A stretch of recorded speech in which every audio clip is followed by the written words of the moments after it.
a shot to go by. Yeah. And everything closed, not a notice, not a... Yeah, no, you know, the court suggests that the receivership thing. Yeah.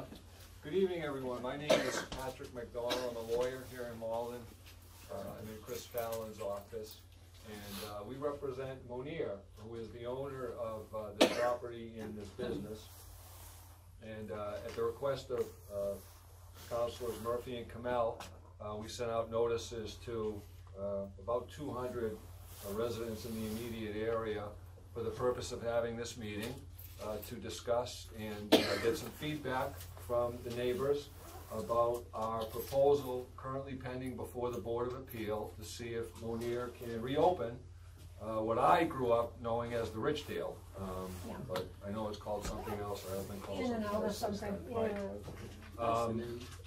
Monir had been operating the convenience store for a number of years, and without airing too much dirty laundry, some of you are probably wondering, you know, why did this place shut down, and why was it shut down for such a long time? And the answer is fairly straightforward. Unfortunately, he was involved in what turned out to be a very bitter and long divorce with what is now his ex-wife.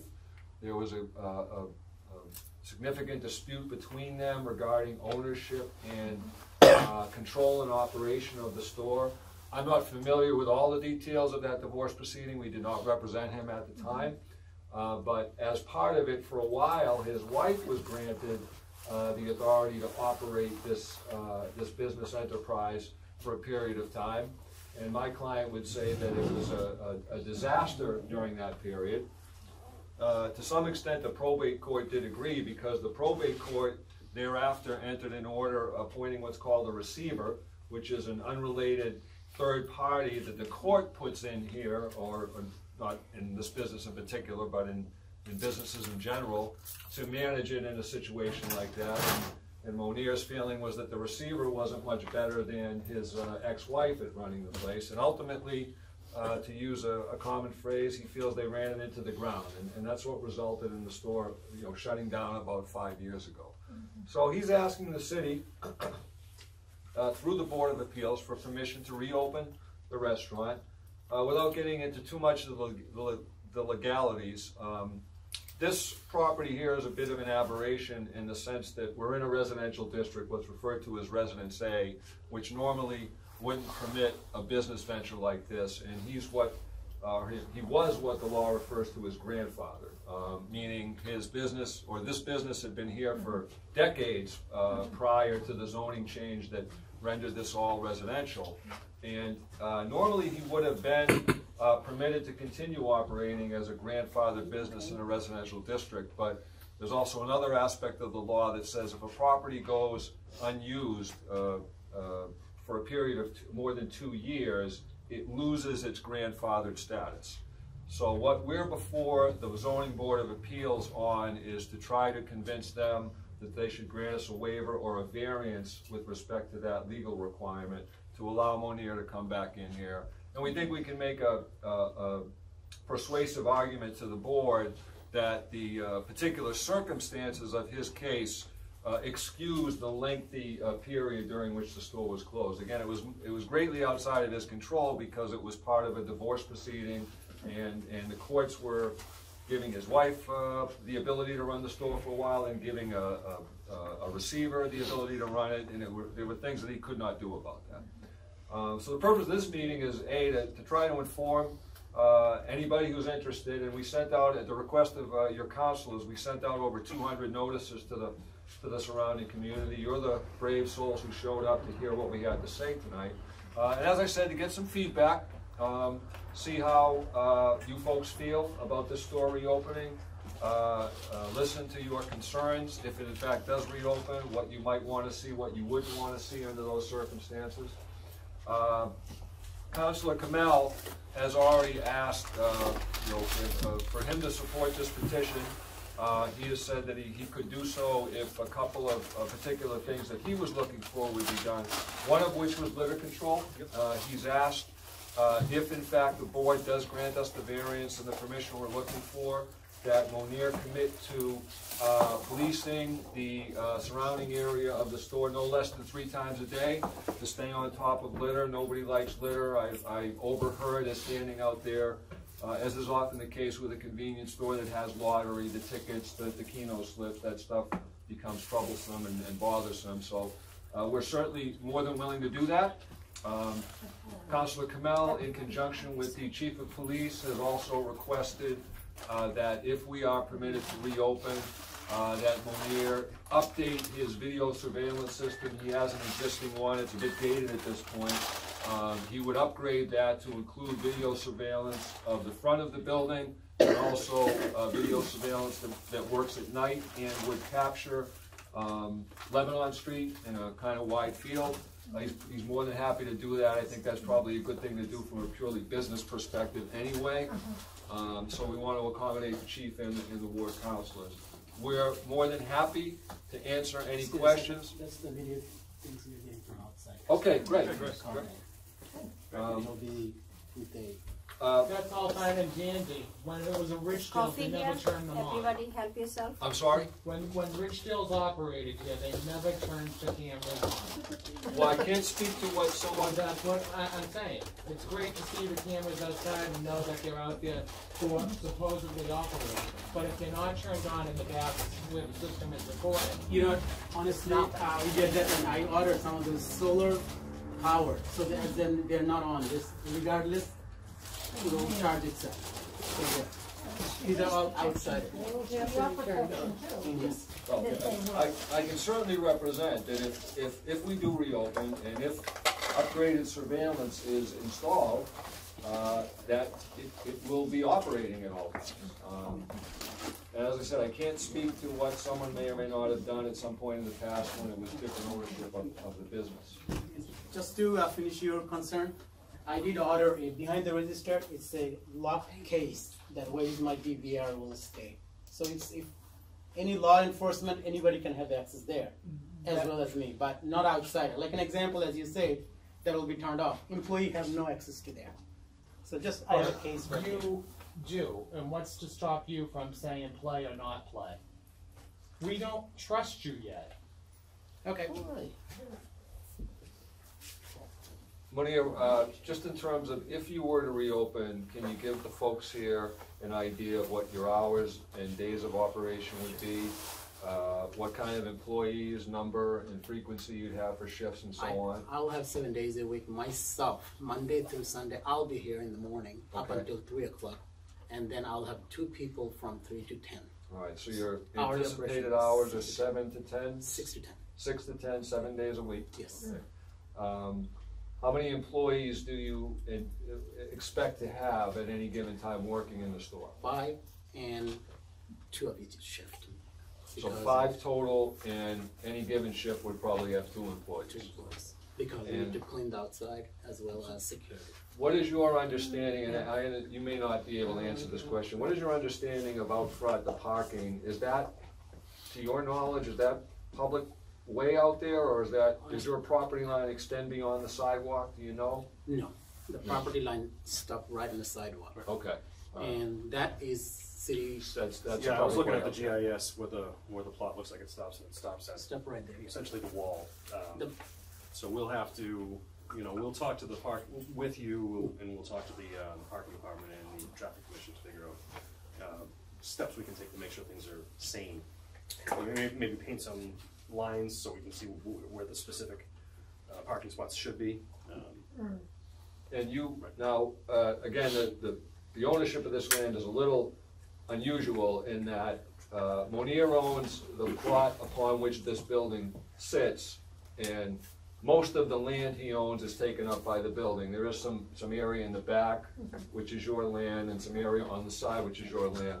But most of the land in the back, and at least half of the drive area on the right, is actually owned by the MBTA and has been owned by them for decades again. I'm sure you all know it's used as a turnaround and a rest location for MBTA drivers. What it does is make this lot problematic in that there isn't much that can be done. It's about a 33 or 3,400 square foot lot. That's significantly less than the square footage required for even a single-family home in the city of Malden at this point. So there isn't much that can be done with this property as a practical matter. And again, this store, I know it's been here at least 50 years because I'm 55 and I remember being here. If anybody knows exactly how long this was a Ridgedale, I'd be curious just out of, just for myself to know how long it was a Ridgedale before that. But it seemed to have been a good fit for the neighborhood for all those years. And we think it can become a good fit again if allowed to reopen. But naturally, we want to see how the ward councilors feel, and at least those residents who were interested enough to attend tonight, what your concerns are, what you'd like to see here if it does reopen. So please feel free to chime in, ask whatever questions you want, if you have any. I'd actually like to start with the concerns, because I've heard both sides from different people. Some people who, you know, would be happy to be able to have a place to come get a gallon of milk, and other people who have been very happy that the store is closed because of a number of concerns, whether it be traffic, litter, etc. So I would like, Monier is your first name? Oh, yes. Yes. To address the concerns that our residents have, especially the ones that do not want to, are concerned about seeing the store reopen. I'd like to hear his answers to those questions. Okay. Or comments.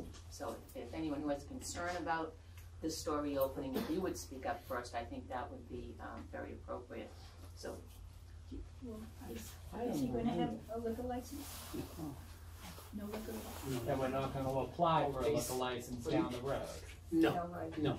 No. Honestly, as your concern says, we've been in there around here. I myself ran this store from 2007 to 2013. Those 6 years, we never had a problem. These young ladies are always here. I mean, I've seen her numbers of times every day. I've seen a lot of residents. They're very good help. I had Shunil as a manager at that time, even though I used to come in the morning. I don't know if anyone remember the Shunil. The kid works always in the morning, 7 days a week. So I usually come down and help him out. So always had the two people. And your thing is, we are always open. Even we had a state emergency. Everything is closed around here. I myself walk from home to open the store. Where do you live? I live in Malden. Malden? Yeah. So I walk from home with the snow to open the store, make sure my neighbors are getting their milk and emergency needs when everything is closed. So again, as Mr. McDonald told, starting saying, you know what, there is a leader problem. That's what I was suggesting him, and then we set up a plan saying, you know what, we have two people, one will be in there as needed, and the other one go out there as needed.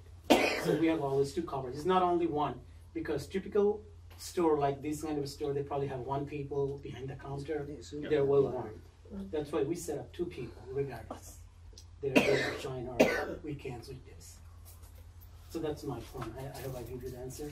Well, I actually, it's the answer to the name. I mean, I represent Ward 5 and their concerns. Oh. I live on the other side of town, Oh. so this doesn't impact me Oh, okay. personally at all. I live But right I there, and I'll see but I you want to every day. make sure that all of the concerns that my constituents have are brought up here tonight, and you know what they are, and that you have a way to address them, and then see how they feel about it after you're able to, you know, address their Honestly, this young man, I see him most of the times in the week when I was working. I always think first in the morning, 6:30, coming down, get a newspaper, and sometimes I chat with him. I don't know if you remember.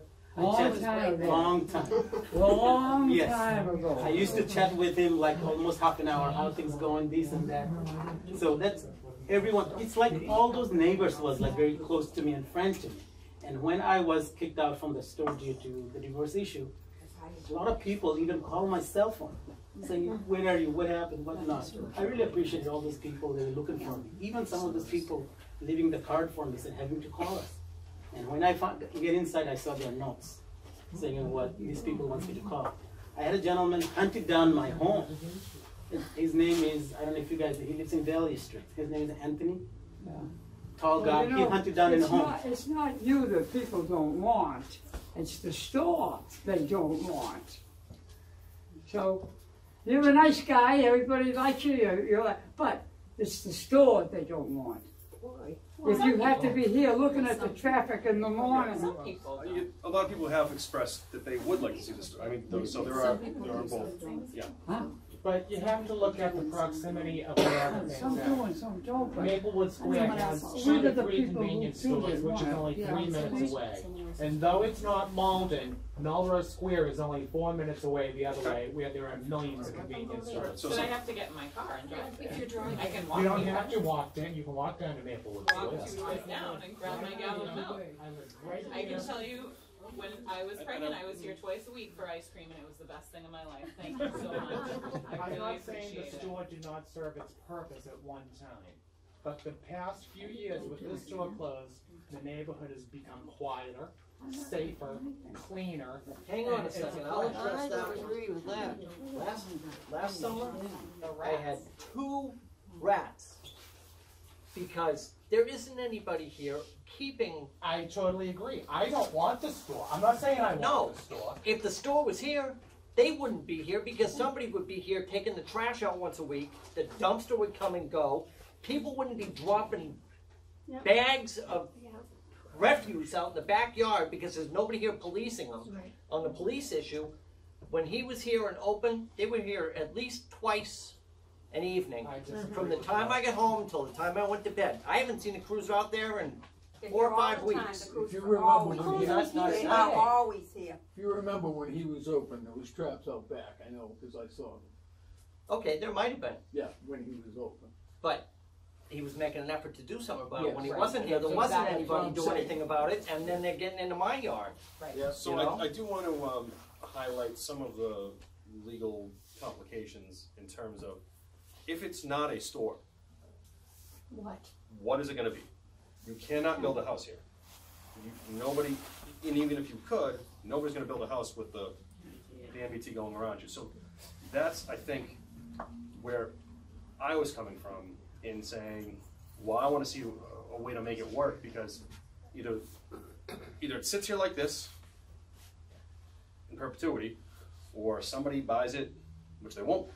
There's no value in it if they can't open it, and knock it down. I mean, what's going to happen to it? I mean, somebody suggested a park, but I don't. Let's fix the Now, the potholes bus is before turning around, you can't have a park, make the new buses parks. are gonna We turn can't- I around don't- here. And a 3,000 square foot park is not really going to be Much rather have a fix park than a Stratford. park. Much rather have a store than a hole in the ground. right. Maybe some historical interest in this building too, as when Buses? the trolleys used to go around it long ago. Buses what? We can have a park here. You know what my kids are like. They're definitely gonna get hit by a bus. Well, as it is now, it's a bit of an eyesore, so at least from my point of view, it doesn't make sense to not use the land, especially given, as you just said, there's nothing else we can really do with it. And I do want to circle back to one of the, I spoke with the chief of police, said this was coming up, and I said, what are things that we can, that we want to talk about, we want to think about? And he strongly suggested the surveillance cameras that don't just pick up this store, but it's essentially a public service we'll have high quality cameras that will help in other ways, other law enforcement issues with what's happening on Dave, local does streets. MBTA have cameras because the buses turn around? No. Maybe they should do that. Maybe the MBTA needs to put, because They're it's the not even safety issue fixed. for the MBTA. They're not fixing their own lights. Yeah.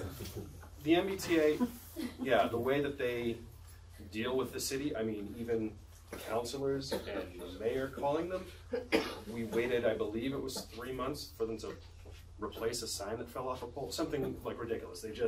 We have no power over them, so they completely ignore us, so.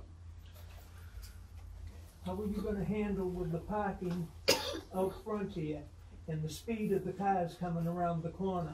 Now, I noticed that somebody in their infinite wisdom changed the speed limit sign from 20 to 30, which is ridiculous. Cars coming around this corner have no business exceeding 20 miles an hour. So first of all, we did pass, I don't know, when did we pass that? We passed it, right before we left on summer recess. Malden is going to 25 miles per hour, similar to Melrose and Medford and a number of the other cities. Excuse me, hello? I'm sorry, that's not true. There are a number of streets that have gone before the state dating back to 1942. Yumlip, our city engineer, has a list of them, and actually Lebanon Street is one of them, where certain sections have been approved by the state at certain speed limits. So although we will put in 25 miles per hour that the state has dictated, which might be lower, it might be 20, but it might also be 30 or 35. Or 40. Or 40. State roads are not part of the 25 miles per hour. So we're in the process of trying to roll it out and actually come up with a plan. We have to do a little bit more with the state.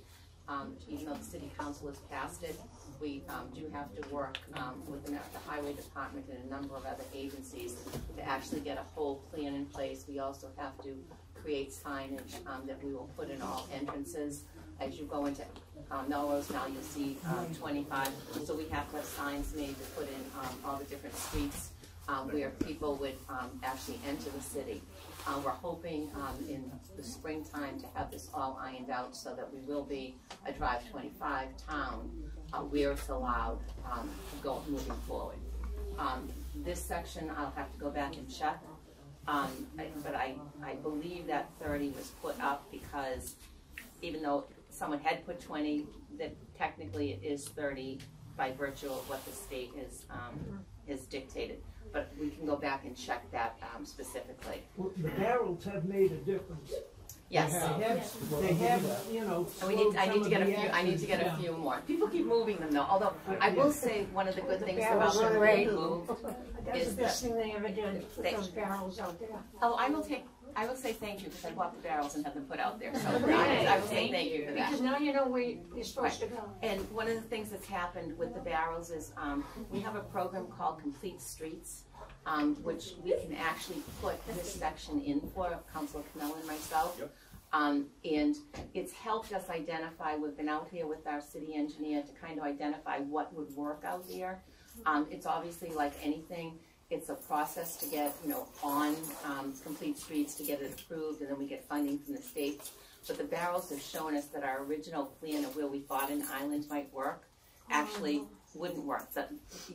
You all have moved, well, you all have moved the barrels into place to show us where an actually good island would be to allow inflow and exit onto and out of Lebanon Street. So, that is something that, Councilor Camilla and I are working on to look at this section for Complete Streets.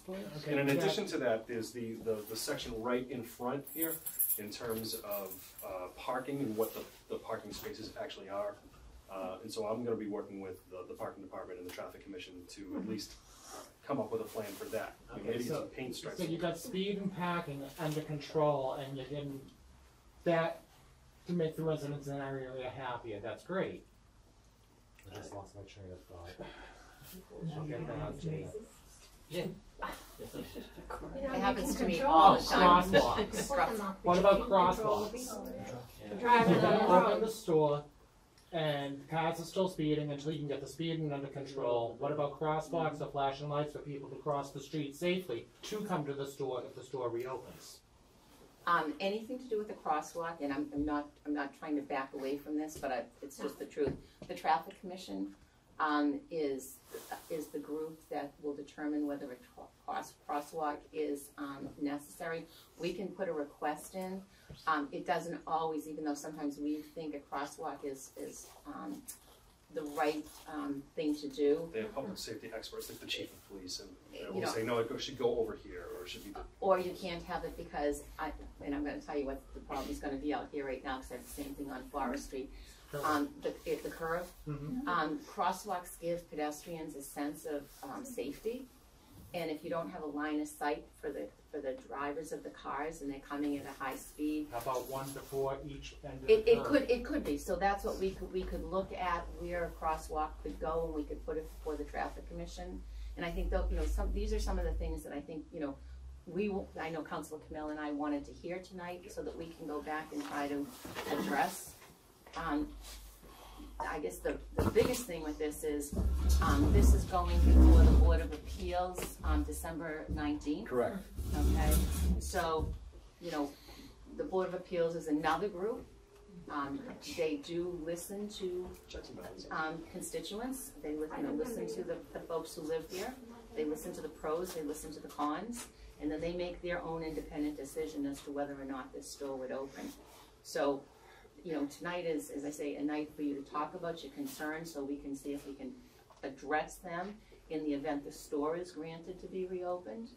I'm sorry, Munir. And, you know, see if Munir is willing to, you know, be agreeable to help, you know, work with the neighborhood.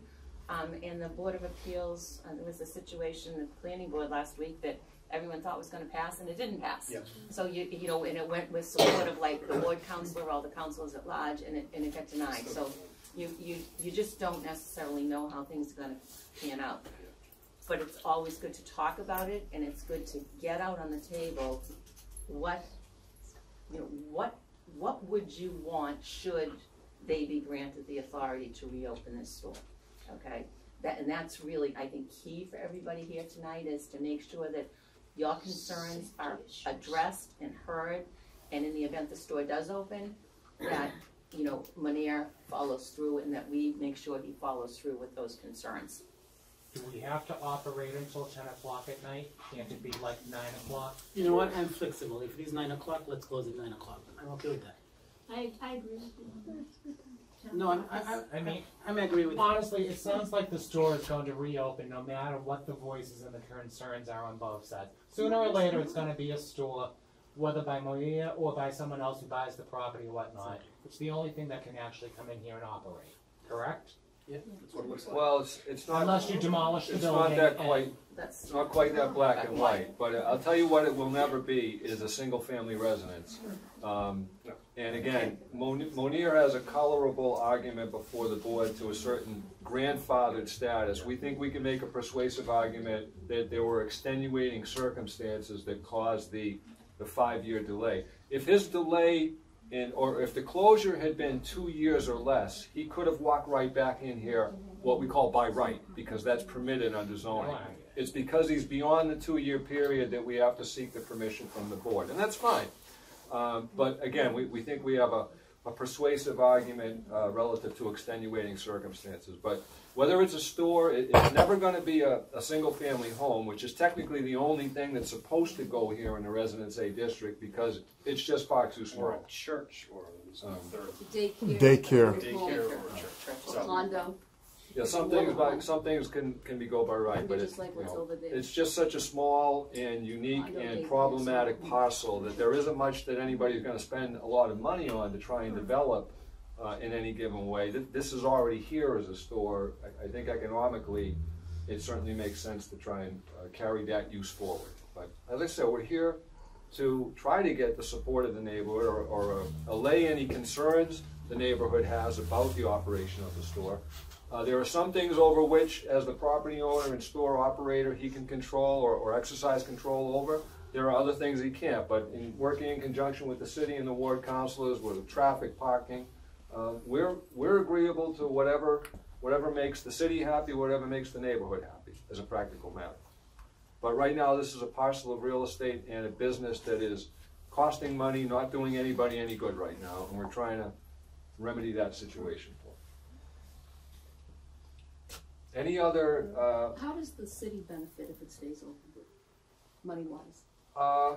Well, a going concern, a functioning business is going to pay a personal property tax.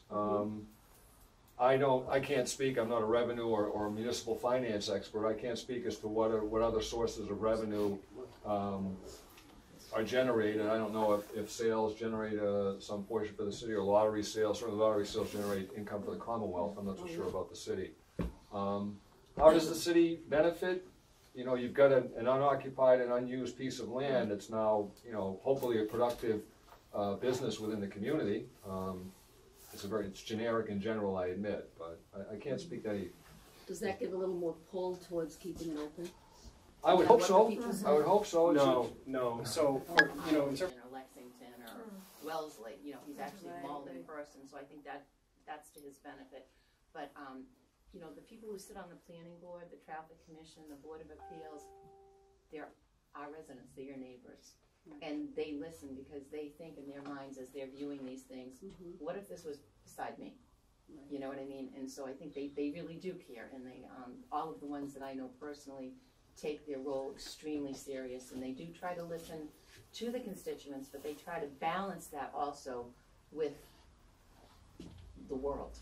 You know, in a situation like this, where what do you do with this? Do you just let it fall into disrepair and, you know, be a blight in the neighborhood? Or do you, you know, try to work to make something valuable happen that's good for everybody? So I look out my living room window, now that the leaves are down, I can see it. Like, I mean, I live right there, I live in William Street. I mean, this is my neighborhood, this isn't just, you know, a job, this is where I live. I have a 6-year-old and a 3-year-old, and, you know, that's what I bring to every one of the decisions I make. Is this a neighborhood I want my kids in, right? Anything that's gonna be safety, it's not getting by me. If I have a feeling that it's going to be a safety concern, it's not coming here, because I'm not bringing it near my kids. Well, that's a good point, because the speed is not going to decrease. It's these cars are flying. I live right there. I'm serious. So I wouldn't want my kid walking. This store or not, the speed down that street is a conversation that will be happening around here, like you almost get killed. And it happens with the The police sit out here all of the time watching them, and when they see because people are spotting the police car, they slow right down, and then they go around the curve. But it's late at night when the police can't be up here policing all the time for the speed.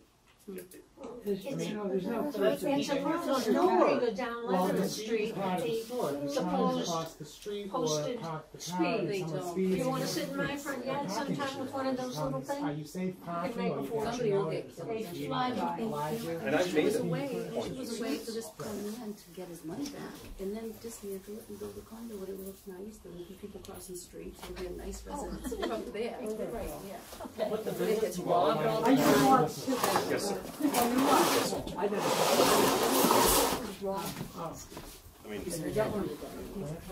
know that. That's why I've been asked for the surveillance.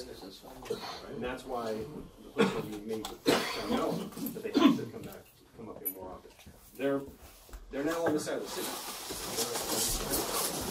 But you know, as much as we can talk about speed, nobody does anything about it. Well, they're I've trying. lived here for 50 years. They're talking about a sign being out there. They have never changed it. Now, it used to be 20 miles an hour. They changed it to 30. Yeah, we talked. It's the most, actually, the most load-on curve there is. I mean, and actually, it's 30 miles an hour. You can't go 30 miles an hour and make it around that curve. No, you can't. It's crazy. And you try to go 20 miles an hour, and somebody Do you know tailgates the best thing I that do was every there? day. Was this? So I try to go 25, they tailgate me, so I go 19. I'm 3 houses down Well, it's from the related curb. to the store. So I stopped by breaking the pull into my driveway, and I got someone on my tail. Hold on one second. see what I mean? So something that So you wanted to say something? Yeah, I had a question. If the store were to be open with outdoor cameras, would the parking department use that footage to determine whether more security was needed, whether more surveillance was needed, or would that just be part of the archives of the store? I mean, it would probably be his property, but I think I would imagine he would be cooperative with the police, and that could prove that we need to have more speeding. I don't know about parking. I don't know if people Yeah, use talking surveillance about parking. specifically speeding. But for speeding, yeah, I don't think we're going to do surveillance for parking, but for speeding, we need to. That's a separate issue that I've wanted to crack down on. Just again, my own bias with 2 little kids. If I don't get anything else accomplished, I want to make sure people aren't getting hit by cars in the city. So if there's a camera capturing that information, then I can't see how that would be a bad thing. Megan, most of the security cameras don't have the ability to capture speed. You know, it's a separate type of surveillance that you would have to put there. We do. Wood 5 actually does have some equipment that can monitor that. It's on different streets. But now, excessive speed on Van Air, we- you would see that. But we can see that. And most of the, just trying to answer your questions, most of the time security is used, it's after the fact. It's when an incident occurs, that the police department goes to the local businesses to see what they have on their footage. If it's obviously, if it's this store and it's being robbed, they would be looking at this, immediately. If it's a store down in Maplewood Square that was being robbed and the car left Maplewood Square and headed towards Melrose, they would come here and ask Monia for his footage to see if they could maybe grab the license plate, etc. So it actually helps, not just with what's going on in this area, but it helps them identify crimes and movement of the individuals who have perpetrated the crimes. So. When the store was last opened, there was a sign in the window that said, "We sell Malden trash bags." And every time I came, or I knew, We never had them. we never had them. The reason is City of Malden trash bag. I think most of the residents think that we go to the city and city give it to us, or somebody deliver from the city. It comes from different. It's somewhere in, I think, Virginia or Illinois. Some of the state, they mail it to us. So even though we call the city, they take our order, or sometimes we have to call directly to other state. They have to send it. It usually take 2 to 3 days. So even though, I think you're right, we put the sign saying we sell, we have it, but Let's keep them well stocked, please. yeah, no, the reason, first couple months, Yeah. I had a gentleman deliver it from the city of Malden, Yeah. and one day he come down and said, nope, we're not doing it, you have to call here, they will ship it there. So we said, that happened about a month, and then we had a pretty much well stocked. I also put in a request for very good coffee. It's very good coffee. I'll be here every morning. Go ahead. Dark roast. Are you still gonna have the lottery as well? Yes. But no, No liquor, no, we are not a liquor person here. Is it gonna be a full lottery setup, scratch tickets, Keno, all of It's it? same as it used to, it's the same setup, it's a lottery, scratch ticket. so you put a barrel outside the door. We had, matter of fact, I don't know, I had right behind there, I ordered like almost 4 or 5 of them. Yeah. There's a 2 or 3 goes every corner outside. There's one staying right over here for the lottery section, for each side. So just as a sample, it's right there. People are just slugs. They throw everything everywhere. Yeah, no, that's what I ordered 3 of them just for the outside. And there's a 2 inside. Monia, I have a question for you, just on the lottery, because, lottery tickets are like nips. Believe it or not, some accountants, they walked around Forest Street, Sylvan Street, Lebanon Street, Main Street, block, and stopped me while I was raking leaves last night to tell me there were 38 nip bottles. They counted them. So kind of like Pick them out, they just passed some kind of order, they couldn't sell them. It's ridiculous. Yeah, and just so anyway, I mean, so litter is a huge issue for many people, including myself. And lottery tickets, are a nip kind of when you drop it, it stays where it is. A lottery ticket tends to blow with the wind. So I know you've said you're going to police this. I mean, are you willing to police like a little bit further out to make sure that, like, if your neighbor's living 2 doors down, that the lottery ticket's not in front of their house. So if you kind of see them out there, you'll go past your premises. That's why I set up 2 people in premises working, so one can be busy, another person can look around. Okay. And the matter of fact, next door neighbor, I don't see her over here. They usually come over here. Even one night, there was a person upstairs on the roof destroying my the AC thing. She called me at night, 2 o'clock in the morning, next door, saying, there's somebody in there. So I called the police coming in, and then everything was fine. So usually I have a very good reputation with the neighbor.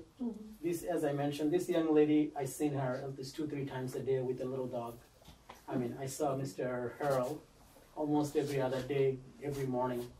Matter of fact, I stopped by a couple days ago, or maybe a couple weeks ago, and talked to him. So I had a very good hold of the neighbors. If there's anything special need to be done, I'm glad to do it.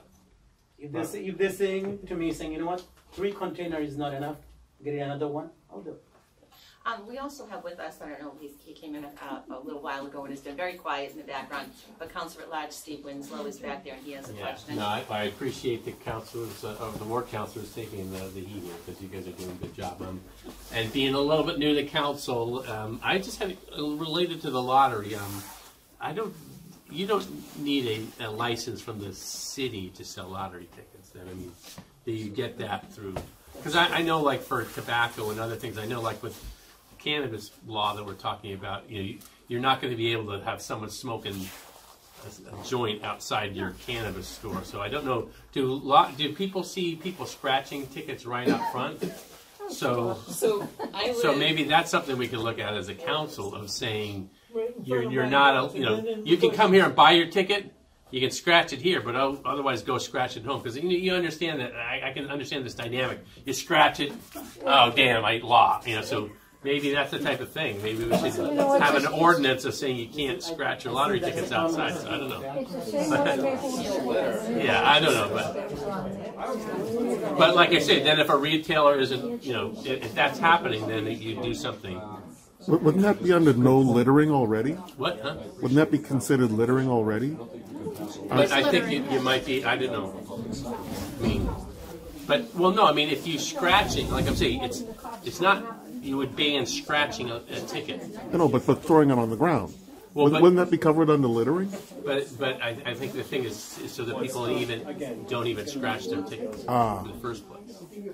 So if you, I don't know, just something. But all right, that was just my question. Good question. If I caught somebody when I was on my front stairs, I'd say, hey, pick that up. But we see hundreds of them.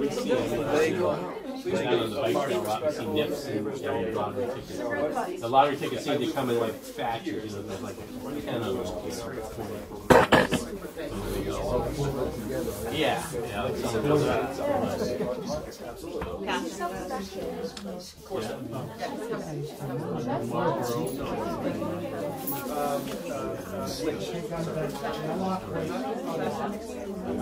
We gotta go.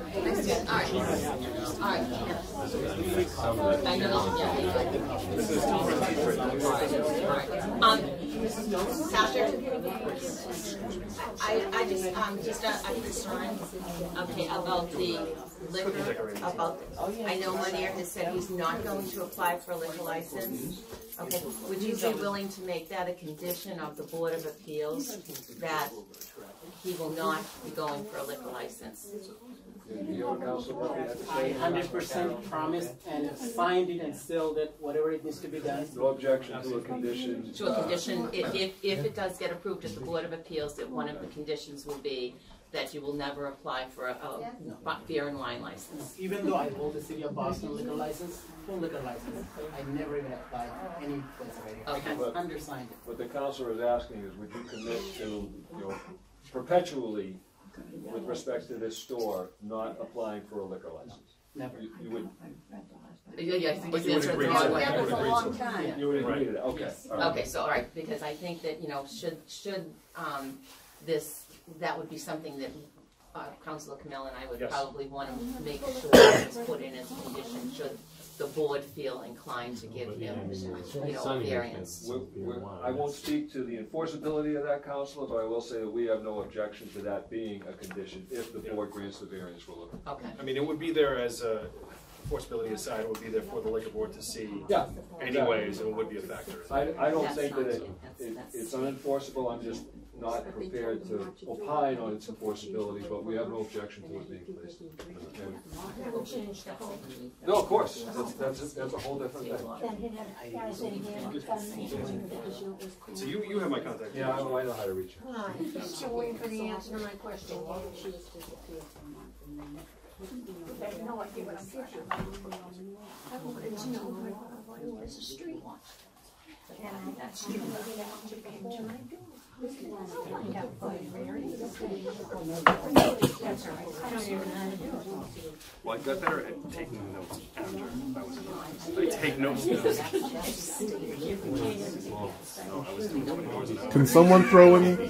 Can someone add in something positive? What? Can anyone add something positive? We went through all the concerns. Is it okay? What are you asking? Do you want to say something? Yeah. Okay. Yes. Please say something. I'm all for it. This is a really great place.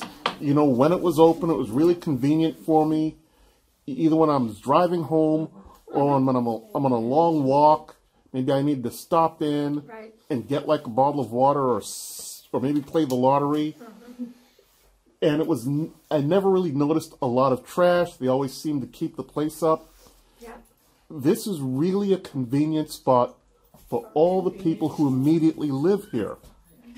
And the issue with the traffic and the speeding, that's not the store. That's the crazy people driving outside. And a couple of 3 weeks ago, there was another crash right here. You know, right next to Andy. Somebody sped around here and crashed. Whether the store was here or not, people are crashing into cars and buildings on the street anyways. You know, The traffic commission. Yeah. I also got the, what was it, last summer, the summer before, somebody come and speed around. Yeah. So you'd have more commotion with cars coming out of the store and traffic on the street, and then everybody is in the same place, and then boom. Yeah, but I personally love the store. I like the place. Well, you don't live right here in the immediate neighborhood. Yes, I do. I live just 2 minutes down the road. Walk. Down the road. Yeah. And I'd walk here. Put up with what we put up with. But I have to put up with it because I live here. I walk here. I know what you mean. I know what you mean about the traffic, yeah. I sit It there, just kill adds myself. to it. Swainsport Avenue, Preston Ave, the buses, and then the store. It's just too much in one small area. Then what would you have this place be then? That's what we're up against. People that ran against you. No comments. No, I didn't give it to him. I put it here. Oh, by the way, I love Dave. In case anybody's wondering. We all do. I thought you were recording for them. You were just taking pictures for the fun of it, huh? MATV. Please block me out. Big mouth here. Oh yeah, absolutely.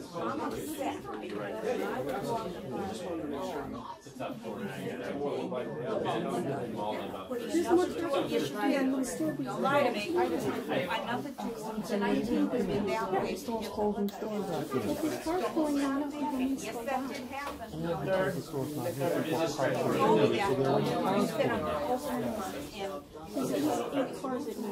I can buy food, drop off my granddaughter, I come under the tea, and I go, you just saw this thing, come back and show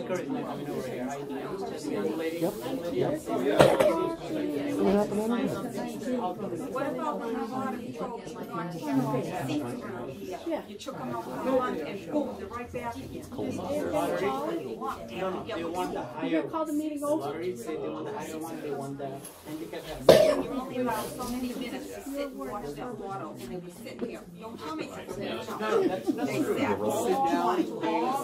And then they pushed back to get the building because they were walking against the glass. And yet they left, she has left them, they give you a month, and then they come back again. And the same people hang around you all the time.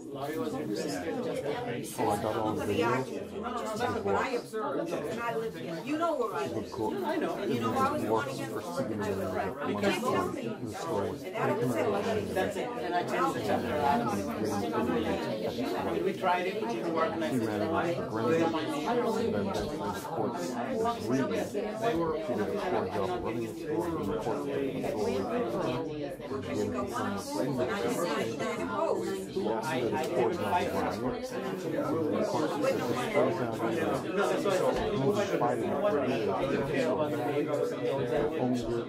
because as other person said, if I'm not open, it's fine. My name is probably not the right person. No, yes, perhaps, but what's going to happen with this meeting? We're not the under the impression that all the ones who showed up were absent. I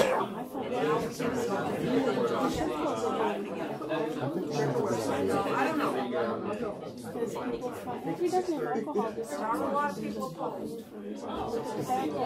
because you know what, I try to. It's a residential. It's a residential area. I don't want to make the neighborhood mad. It is coming. I want to make sure everybody's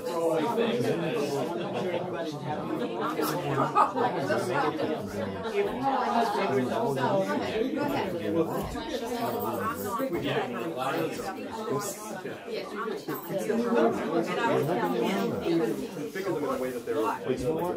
It's attached. It's like this. I don't know.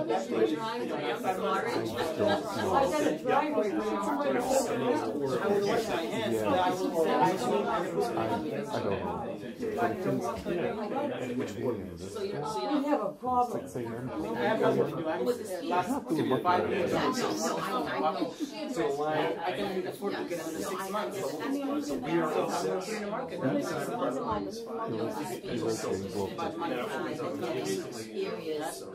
That's not my problem. Yeah. You know, I want at least neighbor permission saying, you know what, you can go ahead and Everybody who knows them like this is why I'm here. Otherwise, I wouldn't be here. I could have sold it long time ago. I mean, it might not. Nobody's got anything bad to say about it. Because, you know, I love the neighbors. I shall get almost coming down. I'm just saying, you know, We have it.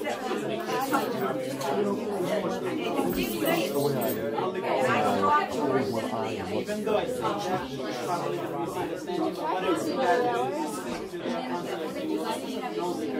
that?